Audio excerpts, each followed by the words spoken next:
వెంకీ. ఈ మూవీ పేరు చెప్పగానే తెలియకుండానే ముఖంలో చిన్న నవ్వు, మనసులో ఏదో తెలియని సంతోషం. అలాంటి ట్రెండ్ సెట్ చేసింది వెంకీ మూవీ. ఫస్ట్ రవితేజ గారికి శ్రీనువైట్ల గారు ఆరంభం అనేది థ్రిల్లర్ స్టోరీ చెప్పారంట. అది రవితేజ గారికి నచ్చిన ఎందుకో ఫుల్ లెంత్ కామెడీ మూవీ ఏమైనా ఉంటే చెప్పు చేద్దాం అన్నారంట. అప్పటికే నార్మల్గా రాసుకున్న చిన్న స్టోరీలు అని చెప్తే సూపర్గా ఉంది, డెవలప్ చేసేద్దాం అన్నారంట రవితేజ గారు. ఈ మూవీలో హీరోయిన్ కూడా ఫస్ట్ హాసిని అనుకున్నారంట. ఆవిడ నో చెప్పడంతో స్నేహాన్ని ఓకే చేశారు. శ్రీనువైట్ల గారి మూవీస్లో క్యారెక్టర్ నేమ్స్కి ఒక స్పెషాలిటీ ఉంటుంది. ఆ పేర్లతోనే ఫన్ క్రియేట్ చేస్తారు. నిప్పు నాగరాజు, జగదాంబ చౌదరి, గజాల, బొక్క గారు ఇలా నేమ్స్ పెట్టడానికి ఇన్స్పిరేషన్ డైరెక్టర్ వంశీ గారు అంట. శ్రీనువైట్ల గారికి చాలా ఇష్టమైన కామెడీ యాక్టర్. ఎంఎస్ నారాయణ గారు కూడా ట్రైన్ సీన్లో ఉండాల్సిందే. కాకపోతే ఆయన కొడుకు మూవీని డైరెక్ట్ చేస్తూ బిజీగా ఉండడం వల్ల మిస్ అయిపోయారు.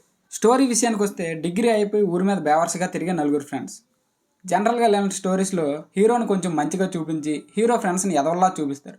కానీ ఈ మూవీలో ఆ నలుగురిలో హీరోనే పెద్ద ఎదవలా చూపిస్తారు. ఈ ప్రయాణంలో నీకు ఇంకో ప్రయోజనం కూడా ఉందయ్యా. వీళ్ళందరూ ట్రైన్ యాక్సిడెంట్ లో పోతారా స్వామి? జనరల్గా హీరోకి ఉండే లక్షణాలు ఏంటి? ఎదుటి వాళ్ళని గౌరవించడం. ఇప్పుడు ఇలాంటి పెద్ద మనుషులు వచ్చి నా మొహం మీద ఉమ్మేసిన తుడుచుకొని పక్కకి పోతాను కానీ వాళ్ళతో ఒక మాట అన్ను, అది నా స్వభావం. ఫ్రెండ్స్లో వాడే తెలివిగా ఉండడం. ఇక 4లోనే 7లోనే ఛాన్స్ ఉంది. 7 ఎలాగో సెల్ నెంబర్ కదా, ఇక 4 ఎక్కేస్తాం.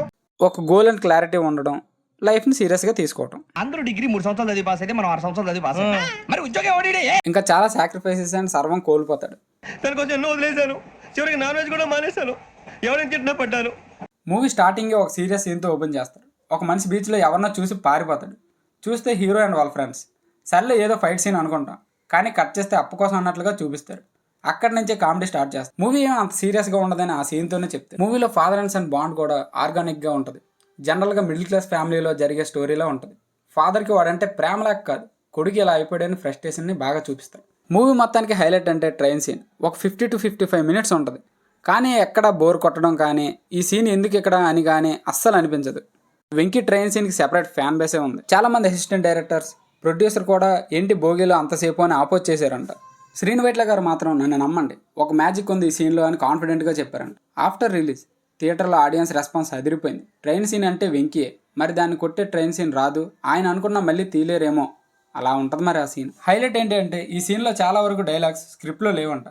అప్పటికప్పుడు స్పాట్ ఇంప్రవైజేషన్. మూవీలో ప్రతి చిన్న డైలాగ్, యారా టీ తాగుతామని బ్రహ్మి అనగానే వద్దు అని హీరో అంటాడు, పోనీ ఎంటికలు తాగుతామని అంటాడు.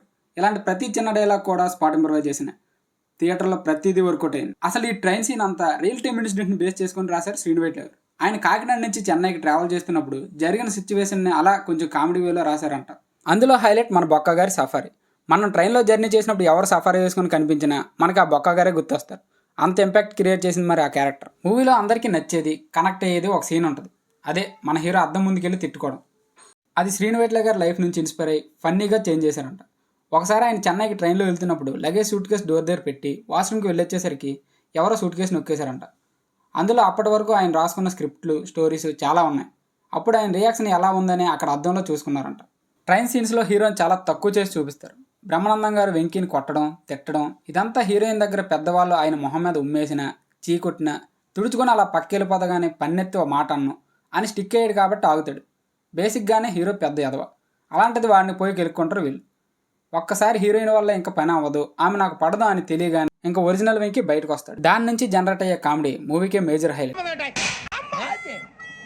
నువ్వు కొట్టావా? ఏ డౌటా? కన్ఫర్మ్.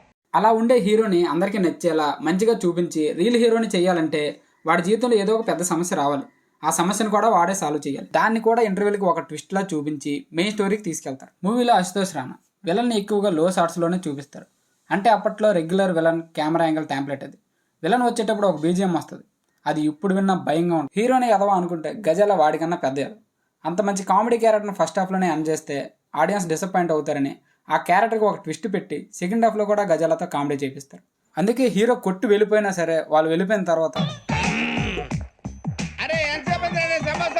హీరో వాళ్ళ ఫ్రెండ్స్ ఫొటోస్ పట్టుకొని లిఫ్ట్ ఎక్కుతారు. గ్రౌండ్ ఫ్లోర్ లిఫ్ట్ ఓపెన్ అవ్వగానే వాళ్ళంతా షాక్ అవుతారు. ఈవెన్ థియేటర్లో ఆడియన్స్ కూడా దొరికిపోయారేమో అనుకుంటారు. ఓపెన్ చేస్తే అక్కడ సాంగ్.